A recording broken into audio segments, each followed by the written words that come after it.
super entusiasmada, que é sobre a origem do Espiritismo. Então, eu tinha uma ideia totalmente diferente do que era. E quando eu aprendi, eu falei, nossa, que legal, não imaginava que fosse desse jeito. E aí tornou a minha paixão pela doutrina muito maior do que já era. Né? O meu respeito, a minha paixão e minha vontade de estudar cada vez mais e mais. Então, daí que surgiu o tema de falar hoje, né? A origem do Espiritismo. Como surgiu o Espiritismo? Então, se a gente retoma lá para o mundo primitivo, os homens da caverna, que tinham intelectual nenhum, praticamente nem se viam talvez como seres humanos, eram praticamente animais, eles já tinham intuição da existência de Deus. Então, alguma coisa dentro deles já dizia que Deus existia, né? Que existia um ser superior. É claro que sem o intelecto, eles acreditavam que Deus estava ligado à meteorologia, né? À chuva, ao sol, à inundação, ao frio, porque era aquilo que naquela situação regia a vida deles, é aquilo que influenciava na vida deles. Então, a história da religião na humanidade, no planeta Terra, ela começa nessa época. E as pessoas acreditando que a religião, que Deus estavam ligados aos efeitos naturais que eles não compreendiam ainda. Eles acharam que era misterioso, então que era Deus castigando ou Deus ajudando. Vai se passando o tempo, né? E até na época de Grécia, época romana, ainda se acreditava nos deuses, né? Então a gente tinha lá Zeus, Atena, Deus da sabedoria, um era Deus da colheita, o outro da esperança, o outro da tempestade, o outro do mar, e assim que se acreditava, né? Formas humanas, pessoas humanas no formato de Deus, que simplesmente estava ali a seu bel prazer. Então, se estava feliz, o mundo ia bem, estava tudo bonitinho. Agora, se ficasse triste com alguma situação, ou ficasse com raiva por algum motivo, ia lá e tacava trovão na terra, e enchia tudo, e as pessoas perdiam tudo. Então, essa era a crença que tinha. Com o passar do tempo, a humanidade vai recebendo sempre espíritos mais evoluídos que vão trazendo informações novas tanto intelectuais, né, a respeito da ciência, da compreensão das leis terrestres, quanto das leis morais, quanto das leis religiosas, digamos assim. Então a gente tem lá, né, a gente tinha parte, numa época que todo mundo acreditava nos deuses, né, nos deuses da natureza, e chega Moisés com o seu Deus único. Não, Deus é um só, embora ainda personificado, e Moisés consegue juntar uma região de pessoas, cada um no seu canto, consegue juntar num povo, e com esse povo ele consegue conquistar, com esse povo ele consegue seguir, e colocar dentro desse povo o primeiro conceito de amor, né? São os 10 mandamentos. Então, veio para Moisés através de uma psicografia os 10 mandamentos, lá, não matarás, não roubar, não cobiçar a mulher do próximo, amar a Deus sobre todas as coisas, enfim. E desse momento começa-se a ter uma noção moral do que é viver em sociedade, ao respeito ao próximo. Embora na época de Moisés ainda não muito aceita, né? Porque ao mesmo tempo que dizia a lei não matarás, eles iam lá e matavam qualquer pessoa que saísse do eixo lá na sociedade deles. Teve Moisés, teve Sócrates, que foi um grande filósofo, né, e trouxe bastante informação, e um dos primeiros caras que começou a falar em reencarnação, em vida após a morte, de onde a gente veio. A gente teve Pitágoras com a sua matemática, que a gente usa até hoje. E a gente teve também os avatares, né, os líderes religiosos que trouxeram moral. A gente pode citar Buda, São Francisco e o principal deles, o espírito mais evoluído que já esteve na Terra, Jesus. Jesus, naquela época, ele trouxe uma nova conduta de moral, né? Então ele chegou numa época primitiva, onde as pessoas ainda eram um pouco evoluídas moralmente, né? A gente tem uma ideia, as pessoas se reuniam naquela época para assistir condenações, para assistir o sofrimento alheio e aquilo lá era maravilha. Então, ao invés de ir no cinema, que nem a gente faz hoje, no restaurante, comer uma pizza, eles se reuniam para ver sacrifícios humanos. Então, dá para a gente ter noção do quão primitivo era aquele povo. E Jesus chegou até aquele povo, né, trazendo a boa nova, trazendo o amor, trazendo ensinamentos morais e regras de conduta para que a gente conseguisse evoluir, que a gente conseguisse crescer como pessoas, né? Que ele dizia, para chegar ao Pai, né? Se não for por ele que se chegaria ao Pai. E claro, né, que passado só 2000 anos, pouquíssimo tempo, até hoje a gente não consegue ainda seguir plenamente os ensinos de Jesus, né? Então, se a gente fala assim, ama seu próximo como a ti mesmo, é fácil? A gente ama lá o filho, a mãe, o pai, aí o marido nem tanto, o genro, a nora, aí começa a complicar, o vizinho mais ou menos, aí passou da rua, o negócio fica complicado. Então, assim, se hoje é difícil, na época, as pessoas não estavam preparadas nem para ouvir os ensinos morais, e muito menos para conhecer as verdades eternas sobre a alma, sobre o espírito.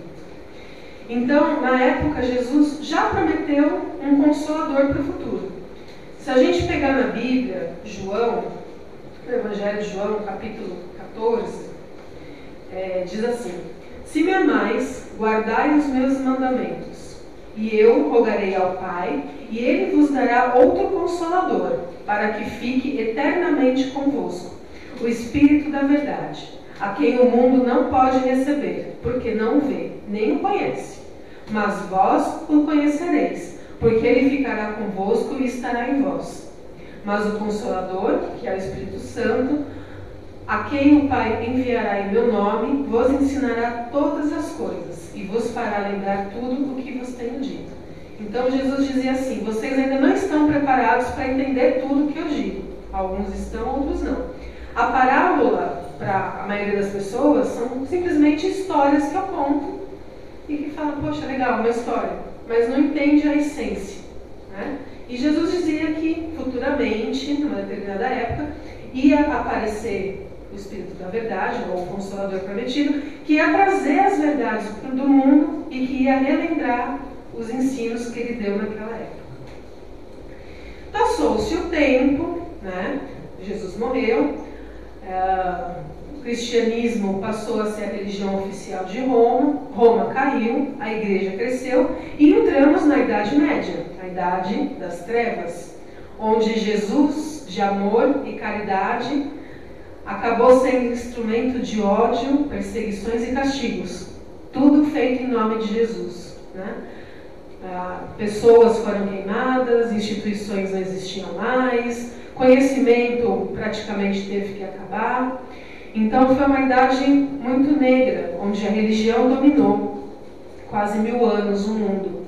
Religião esta que tinha dogmas, ou seja, verdades absolutas, que se você se ousasse a questionar, você ia para a fogueira. Você não podia questionar aquilo que era ensinado pela igreja na época. E, como tudo segue adiante e todos os ciclos se acabam, a Idade Média acabou também.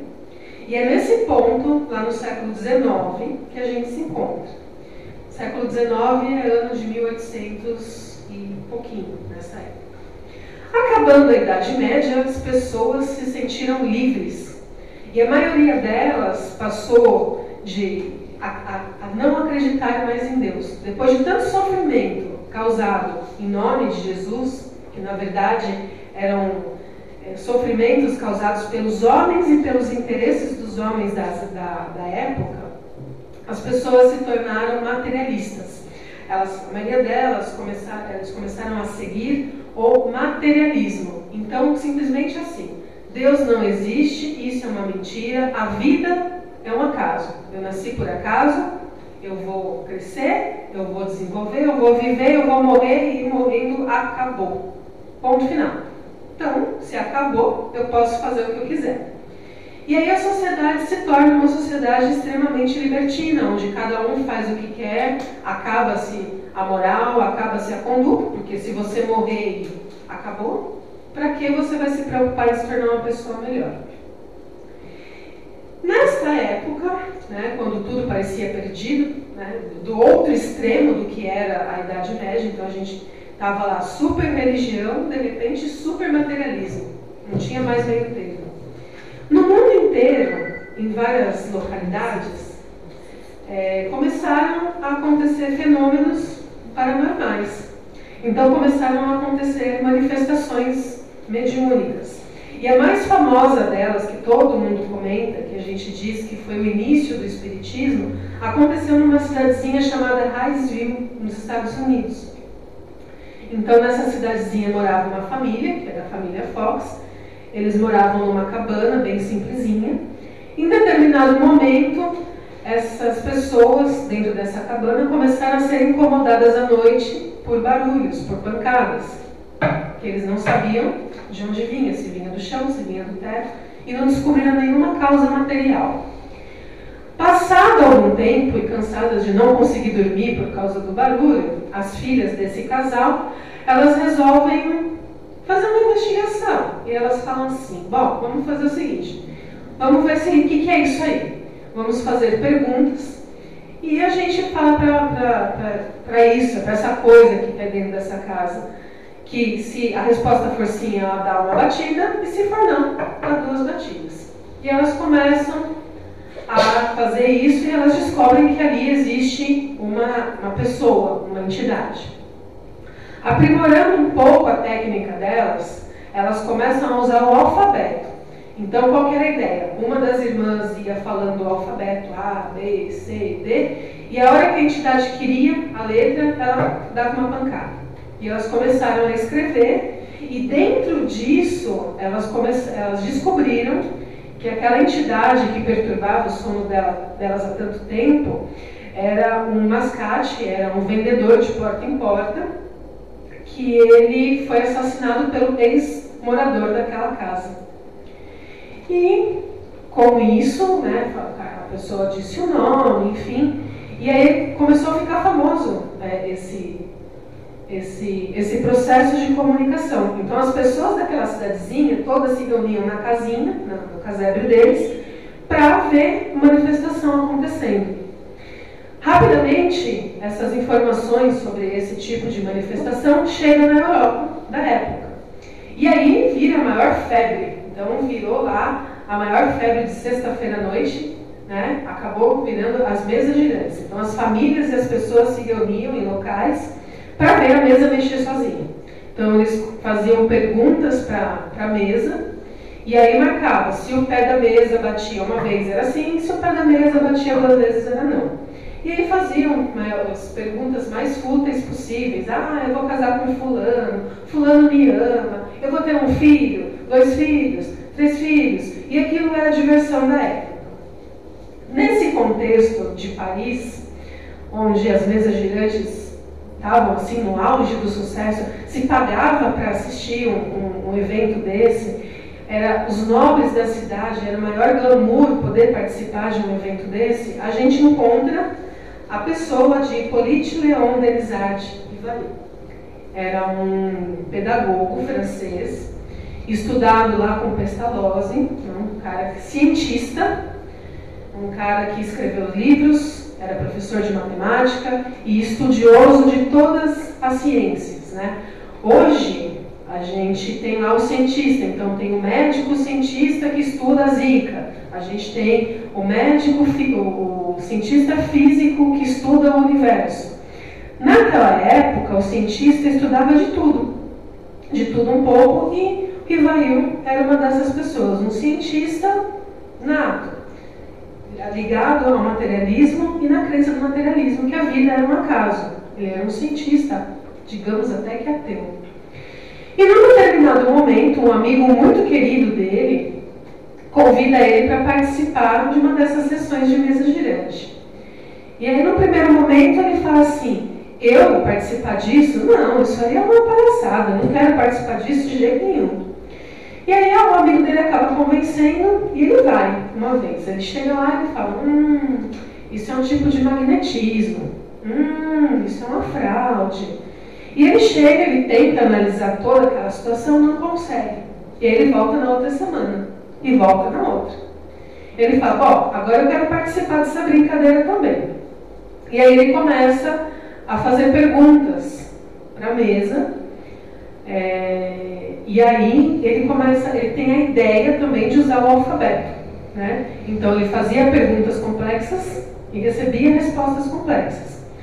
Mas mesmo assim não estava convencido. E num determinado momento ele falou, bom, todo mundo aqui fala francês. Eu vou fazer uma pergunta em alemão, porque ele falava alemão. E muito ele se espantou. Boa noite, seja bem-vinda. Boa noite, gente. Senta lá um pouquinho. E ele fez as perguntas em alemão e ele ficou pasmo quando ele recebeu respostas em alemão. E ele começou a perceber que as respostas que ele recebia não eram respostas fúteis, prontas, eram respostas complexas, porque ele perguntava sobre ciência, ele perguntava sobre coisas, sobre o seu estudo, ele perguntava sobre física, química, biologia, e a mesa respondia dentro, né, de forma correta, aquelas questões que a maioria da população, por não ser estudada, não sabia. E ele conclui que um efeito inteligente, uma resposta inteligente, só pode ter uma causa inteligente. E resolve, então, pesquisar a fundo essas manifestações. E, então, ele percebe, né, dentro da sua parte científica, dentro do estudo científico, que a mesa sozinha não fala. Que, na verdade, são almas de homens que já morreram, que utilizam a mesa para se comunicar. E, então, ele resolve partir para um outro patamar de pesquisa. Ele faz várias perguntas que a humanidade inteira tem dúvida. Então, por exemplo, quem é Deus? O que estamos fazendo aqui? Por que o homem deve trabalhar? Esse tipo de pergunta. E aí ele espalhou essa pergunta para vários locais do mundo onde tinha esse tipo de manifestação. E quando ele recebeu as respostas, ele ficou chocado. Ele falou, poxa vida, as respostas para as perguntas, elas são iguais, vindo de qualquer lugar do mundo. As respostas são sempre as mesmas.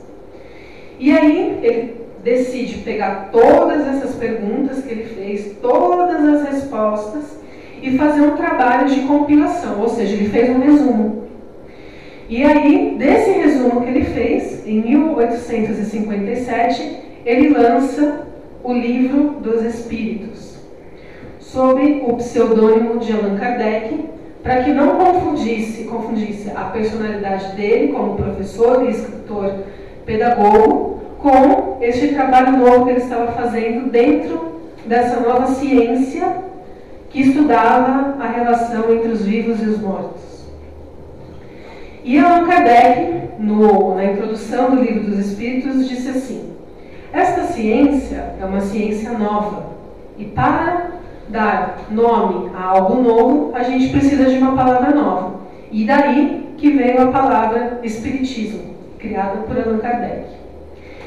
E ele continua a pesquisa, e essa pesquisa dá origem a outros livros, né? Então a gente tem o Livro dos Médiuns, que é um guia para todos aqueles que querem trabalhar na comunicação entre os vivos e os mortos, né? Na intermediação, que são os médiuns, aqueles que intermediam. Ele também escreveu, compilou, né, o Evangelho segundo o Espiritismo, que nada mais é do que uma explicação espírita dentro da visão espírita dos ensinos de Jesus. O Céu e o Inferno, que fala da justiça de Deus sobre os homens, então a sorte da gente quando a gente morre, o que acontece quando a gente morre. A Gênese, que trata da criação do universo e das leis que regem o planeta.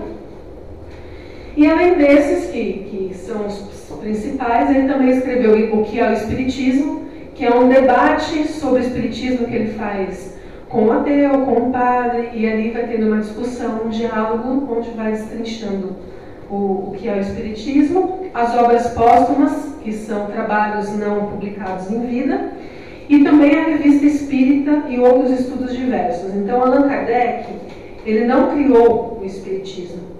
Ele não foi lá e falou, vou escrever e agora eu vou criar uma nova religião. Não foi isso que ele fez. Ele não deturpou a Bíblia, ele não passou por cima de Jesus, nada disso. Ele simplesmente usou uma metodologia científica para publicar e para organizar aqueles ensinamentos novos que estavam vindo naquela época. Então, por isso que a gente fala que Allan Kardec é o codificador do Espiritismo, ele não é o criador, né? E a gente, que algumas pessoas perguntam, mas você usa a Bíblia de Allan Kardec? Não, peraí, não é a Bíblia de Allan Kardec. A gente usa uma interpretação espírita dos ensinamentos da Bíblia. A doutrina espírita, ela tem tríplice aspecto. Ela é trabalhada em 3 aspectos. Primeiro é o aspecto científico.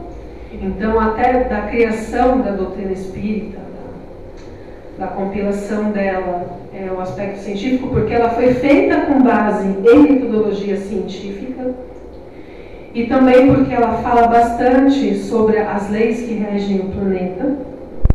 Ela tem um aspecto filosófico, que é muito relacionado à moral, à conduta, aquilo que a gente deve fazer para se melhorar, e o aspecto religioso, no sentido que ela nos liga a Deus. Ela traz Deus de volta ao contexto daquela época, né? Não Deus vingativo, o Deus que proíbe várias coisas e as verdades eternas que a gente não deve questionar, mas sim Deus no sentido da nossa própria evolução, de chegar ao mais alto, de chegar a Deus e até Jesus. A gente está até conversando lá no atendimento fraterno, né, que tem gente que fala assim, eu não sou igual a Jesus, eu não sou Jesus, então não me cobre uma conduta de Jesus, né? E a resposta é, você não é Jesus, mas Jesus já foi igual a você. Então, se Jesus conseguiu evoluir, claro que hoje está muito mais evoluído que a gente, muito, mas ele já foi como a gente. E se ele conseguiu, a gente também consegue. Então, também é religião. Apesar de ser religião, o Espiritismo, ele não tem dogmas, ou seja, ele não tem verdades que faz a gente engolir goela abaixo. Ele, muito pelo contrário, sempre nos traz a ideia de que a gente deve estudar e fazer uma análise crítica daquilo que é ensinado. A gente deve pensar, é a fé raciocinada. Ele não te dá o bolo pronto. Ele te ensina onde buscar os ingredientes e você fazer o seu próprio bolo. Isso é uma coisa bem interessante, porque quando eu fazia a catequese, uma vez, eu perguntei para o padre assim, falei, padre, por que algumas crianças são doentes e pobres e outras crianças não são doentes e têm dinheiro, ou seja, não passam fome? E o padre respondeu para mim, porque Deus quis. Aí eu respondi para ele, Deus é muito mal, então, injusto, porque coitada da outra criança que está pobre e doente, ela não tem culpa de nada, e o padre me expulsou da sala de aula. E eu cresci, né, e quando eu comecei a estudar Espiritismo, eu comecei a entender a resposta certa para aquela pergunta que eu fiz quando eu tinha 8 anos de idade, quando eu era muito pequena, né? Então o Espiritismo, ele é o Consolador prometido porque ele traz as respostas que a gente sempre busca. E também ele relembra para a gente os ensinamentos de Jesus na maior pureza que a gente pode imaginar, né? Então, dentro do Espiritismo, a gente sempre vai falar dos ensinos de Jesus, buscando a gente aprender a se comportar como Jesus ensinou. O Espiritismo, ele responde às maiores questões da humanidade, né? Quem somos, de onde viemos e para onde vamos. Porque essa questão de falar que a vida é um acaso, a gente nasceu, vai viver e vai morrer, meu, que coisa chata, né? Fala a verdade. A gente vem pra cá, sofre, primeiro você passa a infância, né? Você passa a infância, o pai e a mãe na orelha, você não pode fazer o que você quer. Aí você cresce, você tem um monte de problema na vida, você passa a vida resolvendo problema. Poxa vida, de onde que vem a felicidade? Porque não tem. E aí você morre e acaba. Que graça, que maldade fazer isso com alguém. E o Espiritismo explica que não, que nós somos seres milenares e que a gente está aqui nesse processo reencarnatório para evoluir, para conseguir chegar. Né? Nós somos criados simples e ignorantes, todos nós, como princípio inteligente, e nós temos a nossa jornada rumo à evolução, rumo ao entendimento. Evolução essa que é intelectual e moral, não só moral e não só intelectual, são as duas coisas. O Espiritismo, ele explica as misérias do mundo. Então ele explica por que a gente está aqui, né? Tem comida, tem água, e tem um monte de criancinha lá na Etiópia que está passando fome, que está praticamente morrendo sem água ou doente. Então ele explica pra gente que essa vida não é a única, né? Ele dá também diretriz e esperança para o futuro, porque a morte não é o fim. Então a gente sabe que todos aqueles entes queridos que a gente já perdeu, aquelas pessoas que nos deixaram saudade, elas não acabaram. E um dia a gente vai se reencontrar. Isso dá esperança da gente seguir em frente e da gente fazer o nosso melhor, para que no final a gente possa reencontrar aqueles que a gente ama. Né? E também, claro, que um dia a gente vai amar a humanidade inteira, não só aqueles que não são queridos. Um dia a gente chega lá, tá longe, mas a gente chega. O Espiritismo também ensina pra gente a lei da causa e efeito. Ou seja, o que a gente planta hoje é o que a gente colhe amanhã. Né? A semeadura, ela não é obrigatória, mas a colheita é obrigatória. Então a gente passa a perceber primeiro que o que a gente está sofrendo hoje não é culpa do vizinho, do fulano ou culpa de Deus. A culpa é nossa. Nós somos herdeiros de nós mesmos. Então tudo que a gente passa foi porque a gente plantou no passado, seja nesta encarnação ou anteriormente. E a gente entende principalmente que o nosso futuro, a felicidade do nosso futuro depende do que a gente está plantando hoje.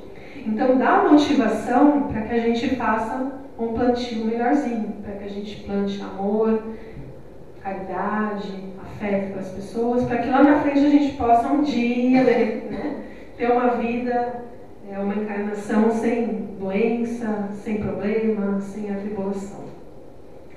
O Espiritismo também explica a evolução e o caminho para que a gente chegue lá. Então, ele explica a moral, ele explica como que deve ser a nossa conduta para que a gente chegue lá. Né? O Evangelho segundo o Espiritismo é um presente com relação a isso, porque qualquer página que você abre, você toma um tapão. Você fala, poxa vida, é assim que tem que ser, ó, tá aqui, faça isso. E aí a gente não consegue fazer, mas pelo menos a gente tenta, né? Um dia de cada vez. Então traz isso, né?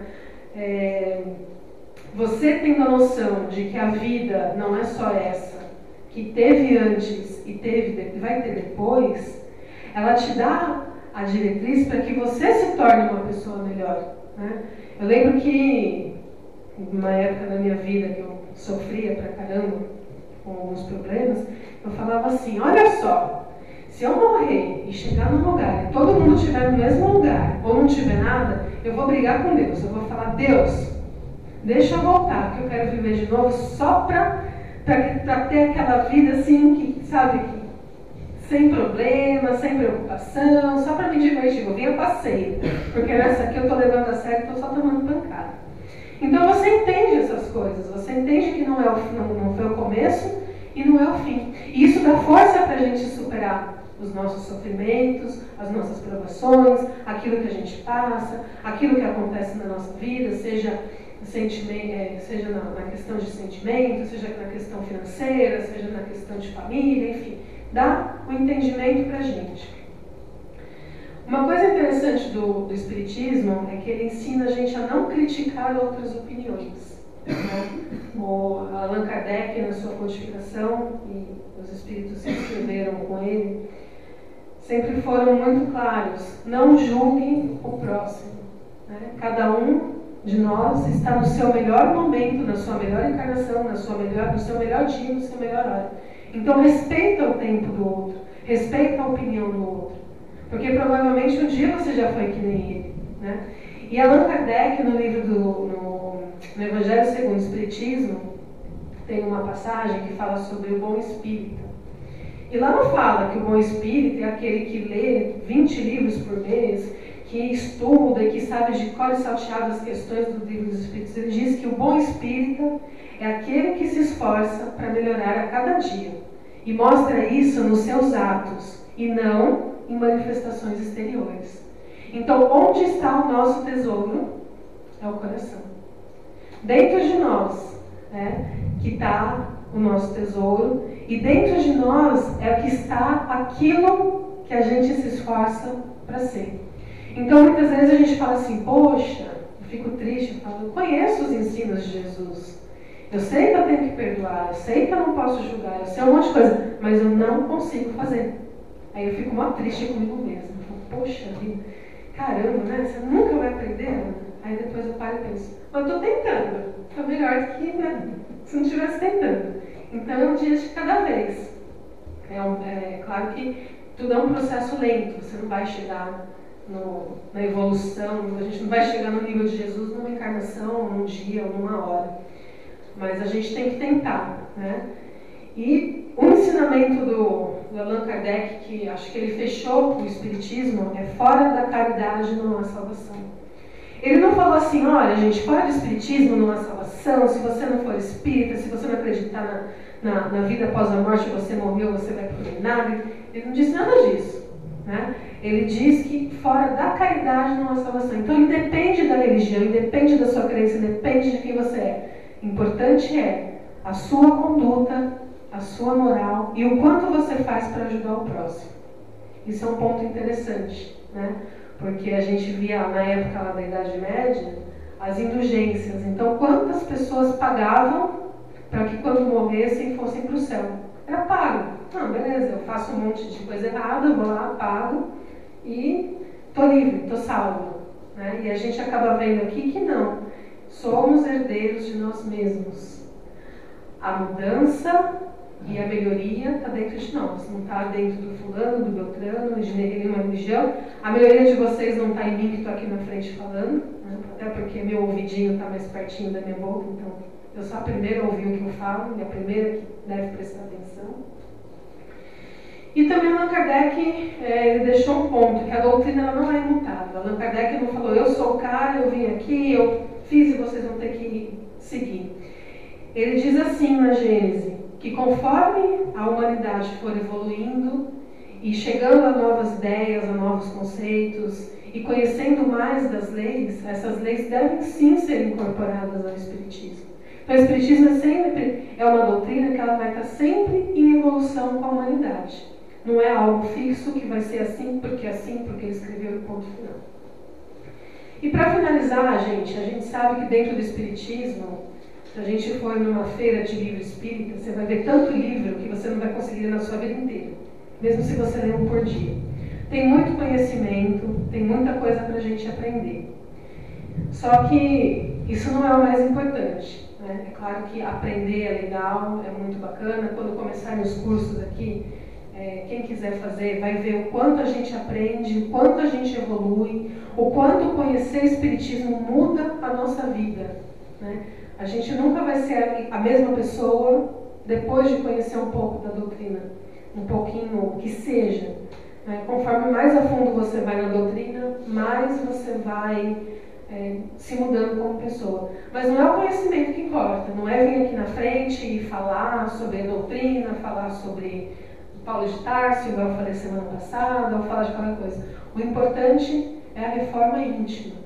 Então, que a gente possa levar, principalmente da doutrina espírita, é o modelo de moral e de conduta que a gente deve seguir. E que a gente possa incorporar isso nos nossos corações e buscar, a cada dia, a cada momento, fazer melhor do que a gente fez.